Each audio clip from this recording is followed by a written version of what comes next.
तो वही खबर अब भोपाल से है, जहां निकाय चुनावों से आज की ये बड़ी खबर है। मेयर, नगर पालिका और नगर परिषद के अध्यक्षों का आरक्षण आज जिला पंचायत किया जाएगा। जिला पंचायत अध्यक्ष पदों का भी आरक्षण किया जाएगा।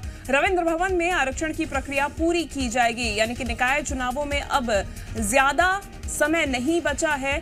तारीखों का ऐलान भी जल्द हो जाएगा, लेकिन उससे पहले आरक्षण प्रक्रिया पूरी करने की जरूरत है और इसीलिए रविंद्र भवन में आरक्षण की प्रक्रिया को पूरा किया जाएगा। बीते दिनों हमने देखा कि पंचायत चुनावों के लिए आरक्षण प्रक्रिया को पूरा किया गया था और उसके बाद जल्द ही चुनावों की तारीखों का ऐलान कर दिया गया था।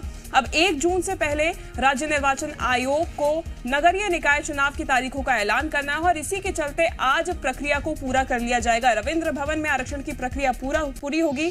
देखने वाली बात यह है कि मेयर, नगर पालिका और नगर परिषद के चुनावों के लिए ये प्रक्रिया पूरी की जाएगी। बिल्कुल, तो ये प्रक्रिया में क्या कुछ आज का कार्यक्रम होगा ये जानेंगे। आकाश हमारे साथ सीधे भोपाल से जुड़े हुए हैं। आकाश, पहले पंचायत चुनाव का आरक्षण हुआ, उसके बाद तारीखों का ऐलान। अब क्या माना जाए, आज निकाय चुनाव के आरक्षण की प्रक्रिया होनी है, उसके बाद जल्द हो सकता है ऐलान तारीखों का?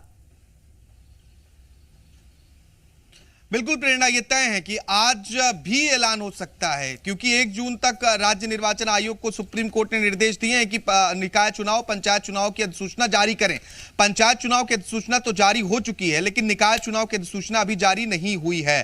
जब बीते दिन हमने राज्य निर्वाचन आयुक्त से बात की थी, तो उन्होंने स्पष्ट रूप से कहा था कि 1 जून के पहले तक राज्य निर्वाचन आयोग निकाय चुनाव की भी अधिसूचना जारी कर देगा। ऐसे में आरक्षण की प्रक्रिया जो एक महत्वपूर्ण हिस्सा है, क्योंकि सुप्रीम कोर्ट ने निर्देश दिए कि बिना ओबीसी आरक्षण के एमपी में पंचायत और निकाय चुनाव नहीं होंगे, यानी कि ओबीसी आरक्षण कराना महत्वपूर्ण है। अब आज उसी प्रक्रिया को पूरा किया जाएगा। निकाय चुनावों के लिए महापौर, नगर पालिका अध्यक्ष और नगर परिषद अध्यक्षों के लिए आरक्षण की प्रक्रिया आज राजधानी के रविंद्र भवन में पूरी की जाएगी।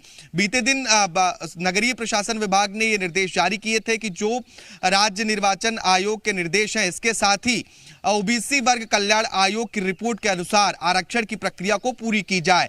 अधिकतर जगहों पर जो ये समझ में आ रहा है कि वहां पर सिर्फ ओबीसी का आरक्षण होगा, क्योंकि बीते साल जब पंचायत चुनाव की तारीखों का ऐलान हुआ था, उस वक्त का आरक्षण ही अन्य वर्गों के लिए मान्य रहेगा, जिस तरीके से हमने पंचायत चुनाव के आरक्षण की प्रक्रिया को देखी है। तो आज सभी नगर निगम के लिए, नगर पालिका के लिए और नगर परिषदों के लिए आरक्षण की प्रक्रिया पूरी की जाएगी। इसके बाद संभव यह है कि पंचायत चुनाव के बाद निकाय चुनाव की तारीखों का ऐलान भी जल्द हो सकता है, क्योंकि इनकी तैयारियों में भी राज्य निर्वाचन आयोग जुटा हुआ है। जानकारी आपसे लेंगे निश्चित रूप